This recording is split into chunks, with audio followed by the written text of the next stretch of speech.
Hello guys, welcome to Aviyan IAS academy. Myself Pooja, UGC NET faculty here. तो हमने research की 2 classes हम कर चुके हैं, जिसमें हमने सैम्पलिंग के बारे में पढ़ा था और वेरिएबल्स के बारे में पढ़ा था। आज हम बात करेंगे रिसर्च प्रोसेस की।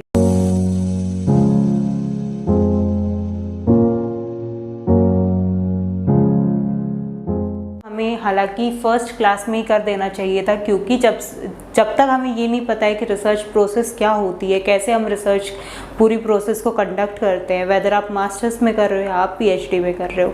तो आज हम पूरी रिसर्च प्रोसेस को डिस्कस करेंगे कि स्टार्टिंग कैसे होती है और उसका एंड कैसे होता है।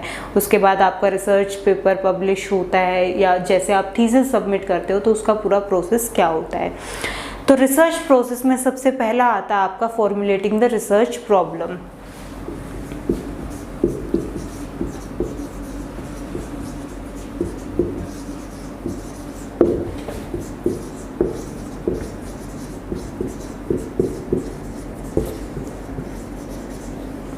फॉर्मुलेशन ऑफ रिसर्च प्रॉब्लम मतलब जब भी आप कोई रिसर्च कंडक्ट करते हो, आप अपनी मास्टर्स में कर रहे हो या अपनी PhD में कोई आप टॉपिक सिलेक्ट करते हो, तो जो आपका सिलेक्शन होता है टॉपिक का, वो होता है आपका फॉर्मुलेशन ऑफ रिसर्च प्रॉब्लम। क्योंकि जब तक आपने एक टॉपिक सिलेक्ट नहीं किया है, जब तक आपको नहीं पता है कि आपको किस टॉपिक के ऊपर रिसर्च करनी है, तो उसके बाद ही आप सब कुछ करोगे। जब आप एक टॉपिक डिसाइड कर लोगे, जब आपको उसका स्टार्टिंग पॉइंट ही नहीं पता है, तो फिर आप उसको कंडक्ट ही नहीं कर सकते। तो जहाँ पे आप सबसे पहले फॉर्मुलेट करते हो अपनी रिसर्च प्रॉब्लम को, वहाँ से आपका रिसर्च का प्रोसेस स्टार्ट होता है। नेक्स्ट आता है आपका रिव्यू ऑफ लिटरेचर।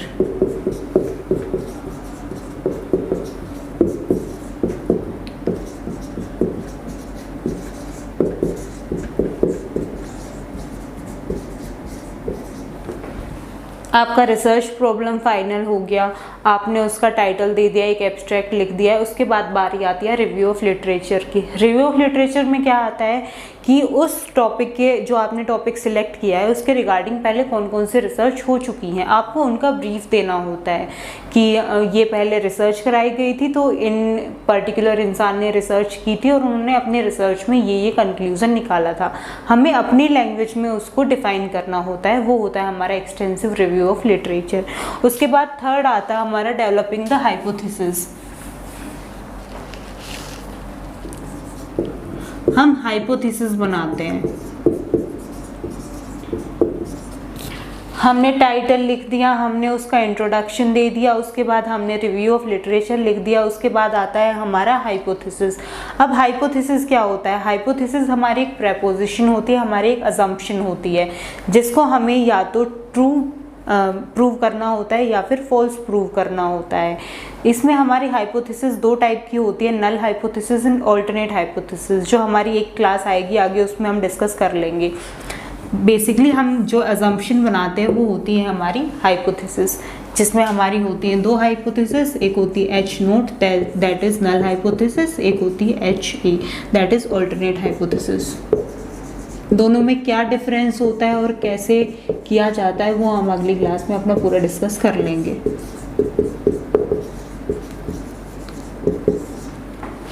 अब हमारी हाइपोथेसिस बन चुकी है, उसके बाद आता है हमारा next preparation of research design.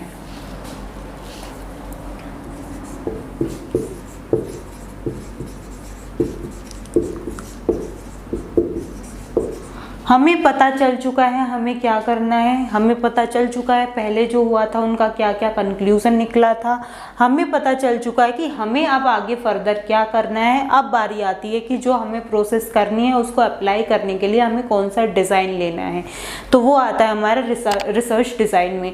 Research design में बेसिकली आपकी 4 चीज़ें आती है, जिसको डेपिक्ट किया जाता है SOSO से। फर्स्ट एस का मतलब होता है सैम्पलिंग डिज़ाइन। सैम्पलिंग डिज़ाइन मतलब आप सैंपल सिलेक्ट करने के लिए आप कौन सा टेक्निक यूज़ करोगे। आप प्रोबेबिलिटी सैम्पलिंग लोगे, आप नॉन प्रोबेबिलिटी सैम्पलिंग लोगे, जो हमने फर्स्ट क्लास में डिस्कस किए थे सैम्पलिंग के प्रोसेस। सेकंड जो O है उसका मतलब होता है ऑब्जर्वेशनल डिज़ाइन। नेक्स्ट आता है आपका स्टैटिस्टिकल, और लास्ट वाला आता है आपका ऑपरेशनल। तो रिसर्च डिज़ाइन में हम ये चारों डिज़ाइन अपने फाइनल कर लेते हैं कि हमें कौन सी सैम्पलिंग टेक्निक यूज़ करनी है, कौन सा ऑब्जर्वेशनल टेक्निक यूज़ करनी है, स्टैटिस्टिकल मेथड कौन कौन से अप्लाई किए जाएंगे और कौन कौन से ऑपरेशंस लागू किए जाएंगे। उसके बाद आता है आपका सैम्पल डिज़ाइन।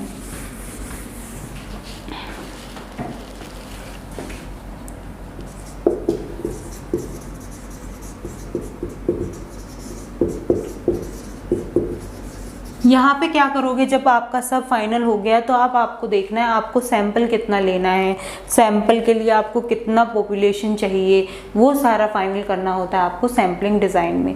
उसके साथ अगर कोई रिसर्च पहली बार हो रही है या पहले हो चुकी है तो उसके बेसिस पे हम कौन सी टेक्निक यूज़ करेंगे सैंपल सिलेक्ट करने के लिए, वो सब आता है हमारा सैम्पलिंग डिज़ाइन में।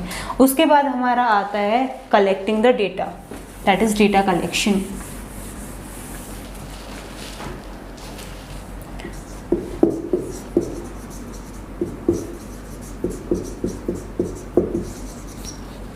डेटा कलेक्शन, सबसे पहला डेटा हमारा होता क्या है, हमारे दो टाइप के डेटा होते हैं, primary data and secondary data.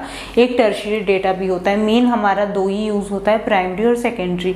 Primary data वो होता है जो सबसे पहली बार हम डेटा कलेक्ट कर रहे हैं, मे बी हम इंटरव्यू से कर रहे हैं या फिर कोई ग्रुप डिस्कशन से कर रहे हैं, कोई क्वेश्चनियर रख रहे हैं, फ़ोन इंटरव्यू कर रहे हैं। जो डेटा सबसे पहले कभी यूज़ नहीं किया गया है, सबसे पहली बार कलेक्ट हो रहा है, वो हो रहा है हमारा प्राइमरी डेटा।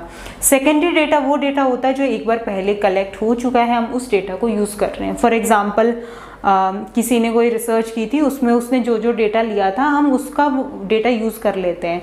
पॉपुलेशन काउंट होता है हर 10 साल में, 10-11 साल में जब पॉपुलेशन काउंट होता है, अगर हम वहाँ से हमें पॉपुलेशन का डेटा चाहिए हम वहाँ से उठा लें, दैट इज़ सेकेंडरी डेटा। जो पहले हो चुका है उसको हम यूज़ कर रहे हैं। तो इनमें कुछ डिफरेंस भी होते हैं हमारे, क्योंकि प्राइमरी डेटा जब हम पहली बार कलेक्ट कर रहे हैं उसमें हमारा ज़्यादा टाइम लगता है, बट सेकेंडरी डाटा क्योंकि वो हमारे पास अवेलेबल है, हमें जस्ट वहाँ से पिक करना होता है, तो उसमें हमें ज़्यादा टाइम नहीं लगता है। जो टर्शरी डेटा की मैंने बात की थी उसमें आपका आता है जैसे इंसाइक्लोपीडिया हो गया, डिक्शनरी हो गई और बिब्लियोग्राफी हो गई, ये सारे आपके आते हैं टर्शरी डेटा में। अब हमने डेटा कलेक्ट कर लिया है, मे बी हमने क्वेश्चनियर से किया, इंटरव्यू लिए, या जो भी मेथड हमने यूज़ किया रिगार्डिंग आवर स्टडी, हमारी स्टडी को कौन सा सूट करता है। उसके बाद आता है हमारा एग्जीक्यूशन ऑफ द प्रोजेक्ट। हम अपने प्रोजेक्ट को एग्जीक्यूट करेंगे, क्योंकि वो डेटा ये तो है नहीं कि हम उस डेटा को लेके रख लेंगे, अब हमें वो कहीं ना कहीं तो एग्जीक्यूट करना है।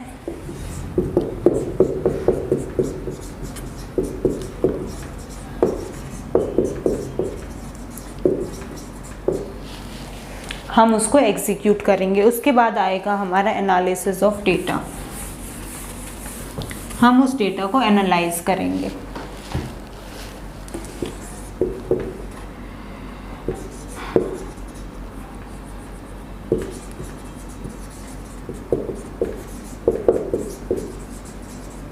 एनालिसिस में क्या होगा, डेटा सारा हमने फीड कर लिया, हमें उस पर कौन सा टेस्ट लगाना है, पैरामीट्रिक टेस्ट लगेगा, नॉन पैरामीट्रिक टेस्ट लगेगा, पैरामीट्रिक में कौन सा लगेगा, नॉन पैरामीट्रिक में कौन सा लगेगा, स्टैंडर्ड डेविएशन निकालनी है नहीं निकालनी है, तो वो सारी चीज़ें हम एनालाइज करते हैं एनालिसिस ऑफ डेटा में। उसके बाद नेक्स्ट आता है हमारा हाइपोथेसिस टेस्टिंग। जो थर्ड था हमारा रिसर्च प्रोसेस का स्टेप, उसमें हमने हाइपोथेसिस बनाई थी। मैंने बताया था हाइपोथेसिस होती है जो आपकी असम्पशन आप बनाते हो किसी भी स्टडी के लिए कि हमें ये करना है। जैसे आप मैथ्स में क्वेश्चन भी सोल्व करते थे कि to prove that this triangle is an equilateral triangle, या जो भी प्रूव करना होता था उसके बाद हम उसका प्रूफ निकालते थे। वैसे ही फिर उस हाइपोथेसिस को टेस्ट किया जाता है कि जो हमारा डेटा आया, डेटा को एनालाइज करने के बाद जो हमारे पास कंटेंट आया, अब हमें उससे हाइपोथेसिस की टेस्टिंग करनी है कि जो हमारी नल हाइपोथेसिस थी वो ट्रू है या फॉल्स है। उसके बेसिस पे ही हमारी एरर निकाली जाती है। ये थोड़ा सा हम एंड में कर लेंगे पोर्शन कि कैसे हाइपोथेसिस टेस्टिंग का पूरा प्रोसीजर होता है। अब हाइपोथेसिस टेस्टिंग के बाद आता है आपका जनरलाइजेशन एंड इंटरप्रिटेशन।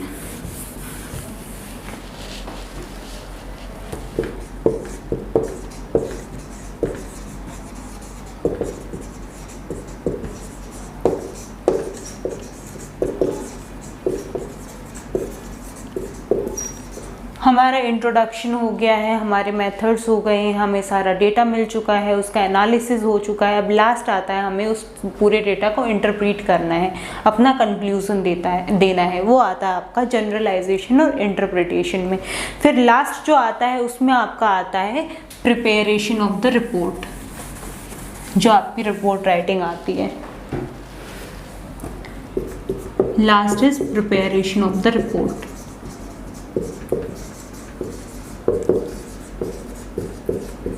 आपकी थीसिस पूरी बन चुकी है, आप वो सबमिट कर चुके हो, आपको उसके ऊपर कोई रिसर्च पेपर लिखना है, आपको वो पब्लिश करानी है, तो उसके लिए एक रिपोर्ट आर्टिकल लिखा जाता है, उसको पब्लिश कराया जाता है। ये पूरी आपकी रिसर्च प्रोसेस होती है कि कैसे, कहाँ से आपने उसको शुरू किया और कहाँ पे आके उसको ख़त्म किया। आपका एक पूरा सिस्टमेटिक पोर्शन होता है। जब हमने कैरेक्टरिस्टिक पढ़ी थी अपने रिसर्च की, तो उसमें भी था कि रिसर्च जो होती है हमारी एक प्रॉब्लम से लेके उसके सॉल्यूशन तक का एक सिस्टमेटिक वे होता है। वैसे ही जो रिसर्च प्रोसेस होती है पूरी, उसका एक सिस्टमेटिक पैटर्न होता है कि सबसे पहले हमें क्या करना है, उसके बाद हमारा क्या आएगा, वो पूरी उसी को फॉलो करते करते हमें पूरा रिसर्च पेपर अपना या थीसिस हमारी लिखनी होती है। अब इसमें पूरा हमारा हो चुका है, इसमें से हमारा बचा हाइपोथेसिस टेस्टिंग। तो उसका हम थोड़ा सा ब्रीफ देखते हैं कि हाइपोथेसिस टेस्टिंग में हमारा होता क्या है। अब हमारा हाइपोथेसिस टेस्टिंग में होता क्या है, एक डेटा था, हमने एक अजम्पशन बनाई थी कि हमें ये प्रूव करना है। उसके बाद हम उस पर टेस्ट लगाते हैं, जो टेस्ट हम अपनी आगे वाली क्लासेस में पढ़ेंगे, जो पैरामीट्रिक और नॉन पैरामीट्रिक टेस्ट होते हैं हमारे। उसके बाद हमें उसको कैलकुलेट करना होता है कि क्या उसका रिजल्ट आया। उसके बेसिस पे हमारा आता है स्टैटिस्टिकल डिसीजन, मतलब वो डिसीजन जो हमारे स्टैटिस्टिक्स को अप्लाई करके निकला। अब वो डिसीजन क्या होगा, उसमें या तो हमारी नल हाइपोथेसिस को रिजेक्ट किया जाएगा या फिर नल हाइपोथेसिस को एक्सेप्ट किया जाएगा। एच नोट जो होता है उससे हम डिपिक्ट करते हैं हमारी नल हाइपोथेसिस को। अगर हमारी नल हाइपोथेसिस को रिजेक्ट किया गया, यानी कि उसका मतलब है वहाँ पे हम अपनी ऑल्टरनेट हाइपोथेसिस को एक्सेप्ट कर रहे हैं। अब हमारी जो हाइपोथेसिस होती हैं वो मैंने बताया था दो होती हैं, एच नोट और एच ए। एच नोट होती है हमारी नल हाइपोथेसिस और एच ए होती है हमारी ऑल्टरनेट हाइपोथेसिस। दोनों में क्या डिफरेंस होता है, नल हाइपोथेसिस वो होती है जब स्टडी करते टाइम हम जो असम्पशन बनाते हैं कि हमें ये ट्रू प्रूव करनी है, और ऑल्टरनेट हाइपोथेसिस होती है इसकी कॉन्ट्राडिक्टरी। हमारा मेन फोकस होता है कि जो हमारी नल हाइपोथेसिस होती है उसको हमें फॉल्स प्रूव करना है, और जो हमारी ऑल्टरनेट हाइपोथेसिस है उसको हमें ट्रू प्रूव करना है। तो इसलिए एक दूसरे के कॉन्ट्राडिक्टरी होते हैं। इसीलिए जब हमारी नल हाइपोथेसिस को रिजेक्ट किया जाता है तो हमारी ऑल्टरनेट हाइपोथेसिस को एक्सेप्ट किया जाता है।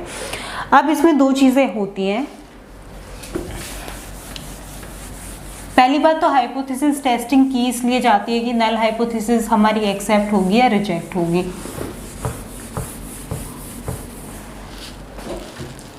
जैसे हम एक ग्राफ बनाते हैं,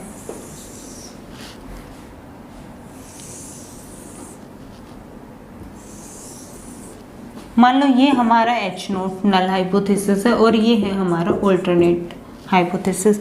तो यहाँ पे एक होती है हमारी मीन वैल्यू, जो हमारा नॉर्मल डिस्ट्रीब्यूशन कर्व होता है उसका क्या रिलेशन होता है मीन मोड मीडियन का। ये वाला क्वेश्चन कई बार आता है हमारे एग्जाम में, बट ये हमारी नेक्स्ट क्लास में हम करेंगे। तो अभी हम हाइपोथेसिस की बात कर रहे हैं, ये हमारी नल हाइपोथेसिस है, ये हमारी ऑल्टरनेट हाइपोथेसिस है। तो ये वाला जोन जहाँ पे हमारी नल हाइपोथेसिस के रिजेक्ट होने के चांसेस नहीं थे बट हमने उसको रिजेक्ट कर दिया, ये वाला जोन होता है हमारा टाइप 1 एरर का, जो मैंने लास्ट क्लास में बताया था आर। जब हम एक सही हाइपोथेसिस को रिजेक्ट कर देते हैं, रिजेक्टिंग द राइट हाइपोथेसिस। और जो ये वाला जोन होता है कि जहाँ पे हमारी ऑल्टरनेट हाइपोथेसिस होती है उसको एक्सेप्ट करने के चांसेस बहुत कम होते हैं, बट वहाँ पे हम उसको एक्सेप्ट कर लेते हैं, ये वाला जोन होता है हमारा टाइप 2 एरर का, दैट इज WA। जब हम एक रॉन्ग हाइपोथेसिस को एक्सेप्ट कर लेते हैं, ये होती है हमारी पूरी रिसर्च की प्रोसेस स्टार्टिंग से लेके एंड तक। इसके अंदर के कुछ कंटेंट होते हैं कि प्रिलिमिनरी पेज पे क्या लिखा जाएगा, दूसरे पेज पे क्या लिखा जाएगा, वो अभी हम देखेंगे। तो हमारा जो रिसर्च प्रोसेस था वो हमने पूरा देख लिया। उसके बाद हमारा लेआउट आता है रिसर्च का, कि पूरा लेआउट क्या रहता है हमारे रिसर्च का। उसमें 3 मेन कंपोनेंट होते हैं, 3 मेन पेज होते हैं। सबसे पहला होता है हमारा प्रिलिमिनरी पेज, उसके बाद आता है हमारा मेन टेक्स्ट और उसके बाद आता है हमारा एंड मैटर। अब जो हमारा प्रिलिमिनरी पेज होता है उसमें क्या क्या इंक्लूडेड होता है, उसमें सबसे पहले होता है आपका टाइटल एंड डेट। आपका जो थीसिस आपने की है, डिसर्टेशन जो की है, उसका टाइटल क्या है, क्या डेट है उसकी जब आपने उसको सबमिट कराया है। एक्नॉलेजमेंट, एक एक्नॉलेजमेंट का पेज आपको डालना होता है कि जो आपने थीसिस की उसके लिए आप किस किस को एक्नॉलेज करना चाहते हो। उसके बाद आता है टेबल ऑफ कंटेंट, जितना आपका कंटेंट है आपकी थीसिस के अंडर, उसका पूरा ब्रीफ का टेबल देना पड़ता है कि पहले हमने ये डाला है, उसके बाद हमने रिव्यू ऑफ लिटरेचर लिखा है, उसके बाद हमने मेथड्स लिखे हैं, उसके बाद हमने समरी लिखी है। वो जो पूरा हमारा एक समरी होती है वो पूरी लिस्ट हमें लगानी होती है कंटेंट की। उसके बाद आती है लिस्ट ऑफ टेबल, कि जैसे आपकी स्टडी के दौरान जो आपने डेटा कलेक्ट किया था उसमें जितना डेटा था उसमें कितनी टेबल बनी है, उन टेबल में के पूरे नाम की इस पेज पे ये टेबल है, इतनी हमारी टेबल है। लिस्ट ऑफ फिगर्स भी होता है कि अगर आपने किसी टेबल का ग्राफ बनाया है तो वहाँ पे वो लगाई जाती है। ये होता है आपका प्रिलिमिनरी पेज। टाइटल आएगा, डेट आएगी, acknowledgement, table of content and list of tables. उसके बाद आता है आपका मेन टेक्स्ट जो आपका सेकेंड आता है।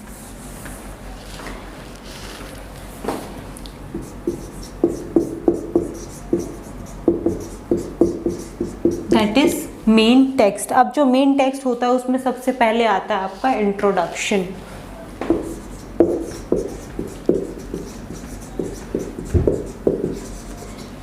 इंट्रोडक्शन के बाद आता है आपकी स्टेटमेंट ऑफ फाइंडिंग्स।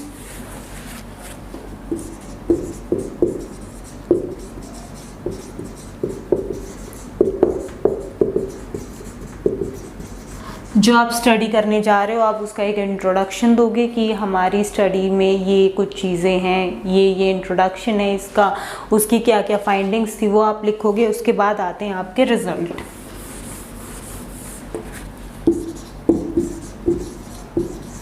आपने डेटा कलेक्ट कर लिया है, आपने अपना टेस्ट जो आपको लगाने थे स्टैटिस्टिक्स आपने लगा दिए हैं। उसके बाद आपके पास एक रिज़ल्ट आएगा, आपको वो बताना है कि हमने ये स्टडी इस जगह पे की थी, हमारे पास ये रिज़ल्ट आया है, इस वाली टेबल ने ये कंक्लूड किया है, इस टेबल ने ये कंक्लूड किया है। वो पूरा रिज़ल्ट आपको यहाँ पे लिखना है।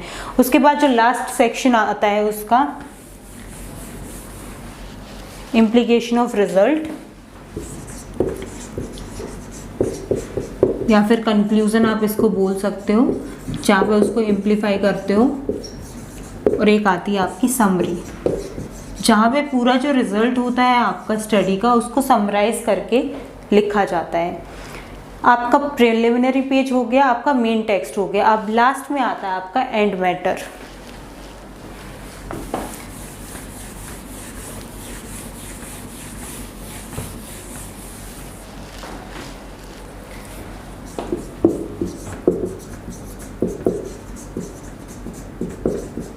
एंड मैटर में आती हैं आपकी 2 चीज़ें, फर्स्ट इज अपेंडिसेस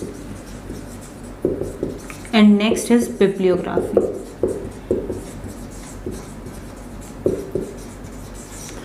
अपेंडिसेस मतलब जो आपने स्टडी की उसमें आपने किस किस क्वेश्चनियर का यूज़ किया है, जो जो शेड्यूल का यूज़ किया, वो पूरा आप स्टडी में तो लिखोगे नहीं। स्टडी में सिर्फ आप जहाँ से आपने डेटा कलेक्ट किया उसकी क्या क्या फाइंडिंग थी, उसको लगाने के बाद क्या आपका रिजल्ट निकला, वो आप लिखते हो।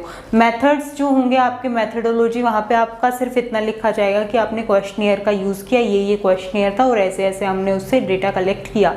बट उस क्वेश्चनियर में क्या कंटेंट था, क्या क्या आपने उनसे पूछा, वो जो पूरी लिस्ट होती है आपके क्वेश्चनियर या शेड्यूल की, वो आपकी लगती है आपके अपेंडिसेस में। लास्ट आता है आपका बिब्लियोग्राफी, जो होते हैं आपके रेफरेंसेस, कि आपने रिव्यू ऑफ लिटरेचर जो लिखा है पुराने रिसर्च का, वो कौन कौन से रिसर्च स्टडी से लिखा है, या फिर जो जो कंटेंट आपने अगर इंट्रोडक्शन में लिया है या कहीं से भी लिया है तो कहाँ से लिया है, किस किस का आपने यूज़ किया है, वो सारा आपका बिब्लियोग्राफी में आएंगे आपके सारे के सारे रेफरेंसेस।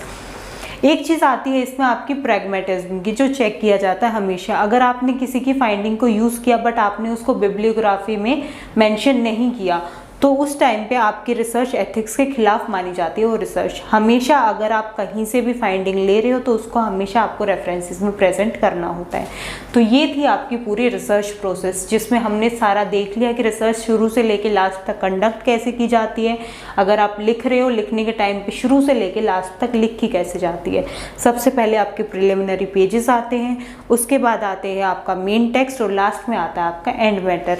जो आपकी रेफरेंसेस होती है वो लिखने के भी कुछ टाइप होते हैं, जिनमें से मेन हमारे दो यूज़ किए जाते हैं, जो होते हैं हमारे MLA टाइप और APA टाइप के। जो आपकी रेफरेंसिंग होती है उसके मेन दो टाइप होते हैं जो लिखे जाते हैं, एक होता है आपका MLA और दूसरा होता है एक आपका APA। जो MLA होता है वो होता है आपका मॉडर्न लैंग्वेज एसोसिएशन। इसमें कैसे लिखी जाती है रेफरेंसेस? सबसे पहले लिखा जाता है ऑथर का नाम, कि जिसने वो थीसिस लिखी है वो ऑथर कौन है, उसका नाम लिखा जाएगा, वो इंडिविजुअल है या फिर उसके साथ किसी ने काम किया है, ग्रुप में काम किया है, वो ऑथर का नाम लिखा जाता है। उसके बाद आता है टाइटल, कि जो उन्होंने थीसिस लिखी है उनका टाइटल क्या था। उसके बाद डॉट के बाद आता है प्लेस, कि उनकी जो थीसिस कंडक्ट हुई थी वो उन्होंने कौन सी जगह पे कंडक्ट की थी। उसके बाद आता है पब्लिशर, कि उनकी थीसिस की जो पब्लिकेशन हुई है तो पब्लिकेशन करने वाले पब्लिशर का नाम क्या है। और लास्ट में आता है आपका ईयर ऑफ पब्लिकेशन, किस साल में उस पब्लिकेशन को पब्लिश किया गया। ये होती है आपकी MLA स्टाइल। इसको याद रखने के लिए आप ऐसा कर सकते हो कि जिस पब्लिकेशन के या जिस रेफरेंस के लास्ट में आपका ईयर आता है वो होती है आपकी MLA स्टाइल ऑफ रेफरेंसिंग। दूसरी जो है आपकी APA स्टाइल। APA स्टाइल में सबसे पहले आता है आपका ऑथर का नाम, ऑथर के साथ ही आपका ब्रैकेट में आता है आपका ईयर, कि किस ईयर में आपकी पब्लिकेशन की गई। उसके बाद आता है टाइटल, जो आपका थीसिस का टाइटल था, प्लेस, और लास्ट में आता है पब्लिशर। तो फॉर अ शॉर्टकट अगर आपको याद रखना है तो MLA स्टाइल में लास्ट में आपका ईयर आएगा और APA स्टाइल में ऑथर के साथ ही ब्रैकेट में आपका ईयर आता है, जो होता है रेफरेंसेस का। तो पूरी रिसर्च की जो प्रोसेस है हमारी आज कवर हो गई है। उसके बाद जो टॉपिक बचते हैं हमारे टेस्ट बचे हुए हैं, parametric and non parametric test, और हमारी वैलिडिटी और रिलायबिलिटी का टॉपिक बचा हुआ है, वो हम अपनी नेक्स्ट क्लासेस में करेंगे। गाइज, इससे रिलेटेड कुछ भी पूछना हो, ये सिर्फ UGC नेट के एग्जाम में ही नहीं, अगर आप PhD कर रहे हो, अगर आप मास्टर्स कर रहे हो, वहाँ पे आपको हर जगह पता होना चाहिए कि रिसर्च जो होती है कंडक्ट कैसे की जाती है। आप PhD के इंटरव्यू के लिए जा रहे हो या फिर आप PhD के एंट्रेंस एग्जामिनेशन के लिए जा रहे हो, वहाँ पे एक ह्यूज क्वान्टिटी में क्वेश्चन पूछे जाते हैं रिसर्च के रिगार्डिंग, तो आपको ये सारा नॉलेज होना चाहिए।